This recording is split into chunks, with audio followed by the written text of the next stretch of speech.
Welcome to cook book by Sandhya. ఈరోజు వీడియోలో dry ఫ్రూట్స్తో milk shake ఎలా చేసుకోవాలో చూద్దాం. దీనికన్నా ముందు ఛానల్ కనుక ఎవరైనా ఫస్ట్ టైం చూస్తున్నట్లయితే ఛానల్ని సబ్స్క్రైబ్ చేసుకోండి. అలాగే వీడియోని స్కిప్ చేయకుండా ఎండ్ వరకు చూడండి. ఇప్పుడు మనం మిల్క్ షేక్ ఎలా చేసుకోవాలో చూద్దాం.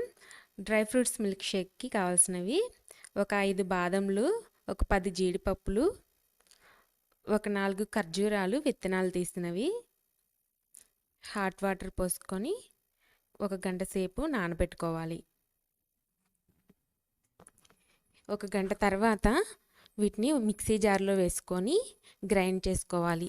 ఇలా కోర్స్గా గ్రైండ్ చేసుకున్న తర్వాత కాచి చల్లార్చిన పాలను నేను కొద్దిసేపు ఫ్రిడ్జ్లో పెట్టుకున్నాను, కూల్ అవుతాయని.